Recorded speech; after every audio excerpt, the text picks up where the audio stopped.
So in studying the history of this GT2 RS, I found nothing super interesting. What I did find was information related to what a beast this car is. So I guess that's the official intro. This car is an absolute beast in real life. Welcome to the Militia Gaming Community, I'm Trigger, and in this video I talk about the beastly 2018 Porsche 911 Carrera GT2 RS in Need for Speed Heat. Let's go!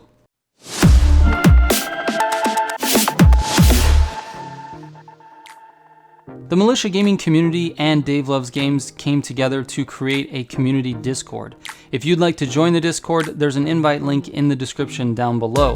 This is the best way to keep up on what's going on with both of our channels. So make sure you hit that invite link and we'll catch you over there. This is the 26th car that I've tested like this, so I think by now most of you watching understand my testing process. If you're new to this and want to know how I go about testing these cars, check out one of my older wrong build videos. This GT2 RS has 9 available engines, and many of those engines performed about the same on Arian and Aardvark. It took me a while to find the small differences between the engines, and I had to run these tests multiple times to really make my decision.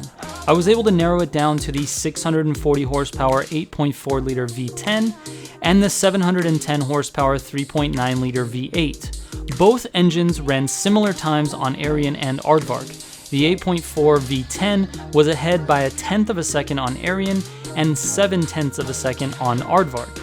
This close of times could easily be explained by driver error, so I'm willing to say that either of these engines will be great for the car. I chose the 8.4 V10 because according to the stats, it offered quite a bit more torque than the V8, which I believe is the reason why it ran 7/10 of a second faster on Aardvark. But that wasn't the only reason. This car also handled better with the V10 in it. Well, I guess I should say it handled more to my liking. It seemed to respond the way that I was expecting, while the V8 was slightly more challenging to handle. And speaking of handling, the handling characteristics of this car were so frustrating at first. I usually run tests for the engine with a standard track setup, but this car was so bad at handling with the track differential. So I switched to the showcase diff and I started running faster times. It sounds really weird, but for whatever reason, this car handles much better with a showcase differential. Now, to compensate for the slidier differential, I also maximized the downforce and minimized the steering sensitivity. This setup allowed me to run the fastest possible times with the car for my skill level. Also, after testing all of these gearboxes, the 7-speed definitely maximizes the power from both the V10 and the V8 engine. I will be honest though, sometimes when using an automatic transmission, the car doesn't find the right gear perfectly every time. It's annoying, but it's a problem that this car has with all of the gearbox options. The 7-speed seem to do it the least. So, my full track build looks like this. 640 horsepower 8.4 liter V10 engine, Ultimate Plus engine parts, Ultimate Dual Turbo, Ultimate 5x3 pound NOS, Super Track suspension, Elite brakes, Elite race tires, Elite Plus clutch, Elite 7-speed gearbox, Super Showcase differential, maximum downforce, and minimum steering sensitivity. As a track car, it's just okay. It definitely did not live up to the real-world hype. On Arian, I ran a 258.8, which is good enough for 18th place out of the 26 cars that I've tested, and on Aardvark it ran a 438.6, which again isn't great.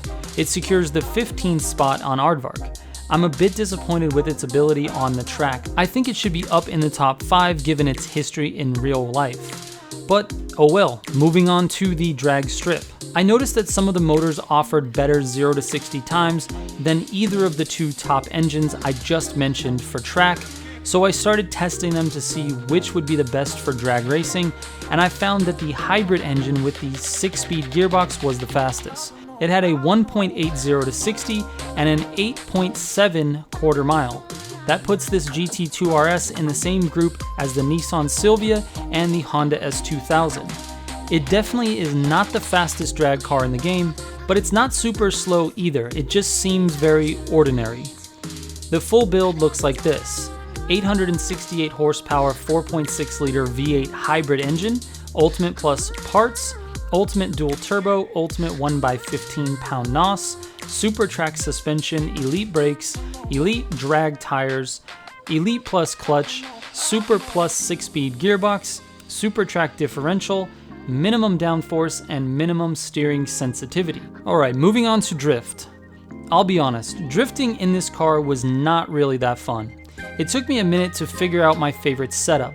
I ended up using a hybrid between my rear-wheel drive setup and my all-wheel drive setup. So the full build actually will look like this. 640 horsepower, 8.4 liter V10 engine, Ultimate Plus engine parts, Ultimate dual turbo with the 5x3 pound Ultimate NOS, Super speed cross suspension, Elite brakes, Elite drag tires, Elite plus clutch, Elite 7-speed gearbox, and the Sport drift differential. I also minimized the downforce and maximized the steering sensitivity. Drifting and 3-starring the events is possible with this car, but it's definitely not that easy. You need to be on your game in order to get it done. I would recommend using other cars to 3-star your drifting events around the map. It really was sort of disappointing. Not that this is a drift car by any means in real life, but most of the cars you can get to drift and score high, and this one you just really couldn't. It really was sort of a poor or average drift car. It can definitely 3-star the events, but it's just not something I want to take out and go drifting with. And the last category, the dirt. Because the car really didn't perform well in any of the other categories, I had hope that it would be a crazy off-road sleeper, but I was let down yet again. It ran a 153.4 on HTV2 and a 321.6 on Rumble, giving it a combined time of 515.1, which is good enough for 13th on my off-road list. I really hoped for better, but the fact that it was average everywhere else means that this very average off-road performance was par for the course. The final build looks like this: 640 horsepower, 8.4 liter V10 engine, Ultimate Plus engine parts, Ultimate dual turbo, and Ultimate 5x3 pound NOS, Super rally suspension, Elite brakes, Elite off-road tires, Elite plus clutch, Elite 7-speed gearbox, Super rally differential, maximum downforce, and minimum steering sensitivity. It made a huge difference to have maximum downforce versus minimum downforce.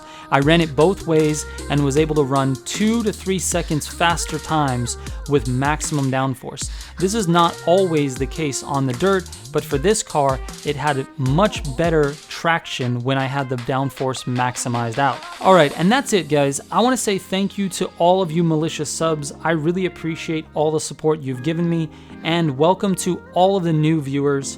I try my best to make this content as informative and entertaining as possible, so hopefully this was exactly that and you want to come back for more. If you have any questions about this video or any video, you're more than welcome to send me a DM on Instagram. I check every single message personally, so go ahead and send me any of your questions. Alright, thanks again. Catch you on the next one. Trigger out.